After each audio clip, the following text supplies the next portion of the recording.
Bonjour, dans cette nouvelle vidéo, nous allons étudier les effets des drogues sur le cerveau et notamment répondre au problème suivant: comment des drogues peuvent-elles perturber la perception visuelle? D'abord, il faut rappeler que les infos visuelles sont captées par les yeux au niveau de cellules particulières, les photorécepteurs. Ceux-ci transforment les données en messages électriques qui empruntent les voies visuelles jusqu'au cortex occipital situé à l'arrière du cerveau. Mais, au cours de ce trajet, il y a au niveau du corps genouillé latéral une interruption. En effet, les fibres des nerfs optiques communiquent leurs infos à d'autres neurones. On parle de relais cérébral. La zone de communication entre les deux neurones s'appelle une synapse. Voici comment elle se présente. Alors déjà, la synapse, c'est vraiment la zone de jonction entre ces deux neurones. Le neurone dit présynaptique qui apporte les infos des yeux et le neurone dit postsynaptique qui transmet les infos au cortex visuel. Entre les deux, un espace les sépare, c'est la fente synaptique. Et c'est ça qui explique que le message électrique ne passe pas. Il y a nécessité de faire intervenir un messager chimique. La synapse a de ce fait une asymétrie de structure typique. Elle est visible sur cette photo prise au microscope électronique. On repère en effet l'extrémité du neurone, issu des yeux par la présence de ces très nombreuses vésicules, sortes de sacs remplis de molécules, les neurotransmetteurs. Terme qu'il faut définir. Ce sont des protéines synthétisées par un neurone et qui sont capables de modifier, une fois libérées, l'activité d'une autre cellule. En effet, ces molécules sont stockées dans les vésicules jusqu'à ce qu'un message électrique arrive. Il y a alors activation des vésicules qui migrent jusqu'à la membrane du neurone présynaptique du côté de la fente. Elles libèrent leur contenu, c'est-à-dire les neurotransmetteurs, qui peuvent ainsi se fixer sur des récepteurs situés sur la membrane du neurone postsynaptique.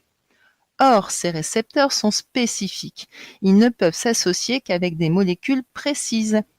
Les formes doivent être en effet complémentaires.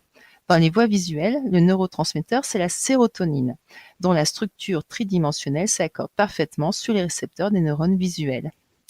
La fixation de ces molécules entraîne une modification du neurone postsynaptique. Un message nerveux électrique apparaît. Celui-ci se propage le long du neurone pour relayer l'info au cortex. Alors, au niveau de la synapse, très rapidement, les neurotransmetteurs sont éliminés de la fente synaptique, soit en étant dégradés, soit en étant recapturés par le neurone présynaptique. Mais des substances exogènes, c'est-à-dire provenant de l'extérieur, peuvent perturber le fonctionnement du cerveau.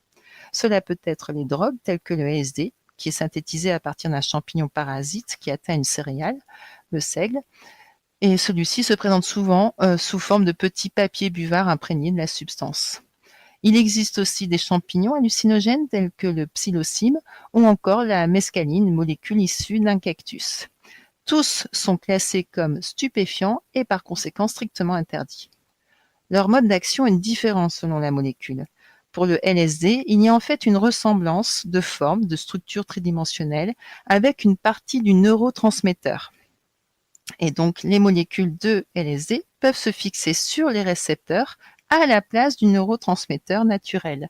Cette fixation va aussi déclencher des messages nerveux électriques sur le neurone postsynaptique, mais sans qu'il n'y ait eu une stimulation visuelle.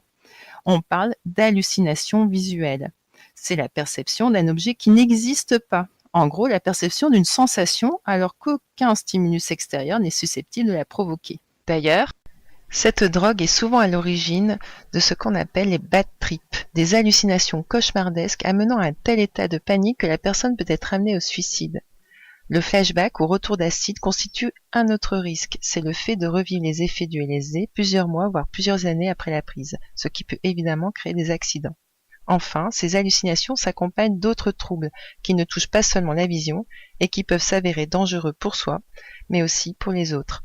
Voilà, c'est fini pour cette vidéo. À bientôt.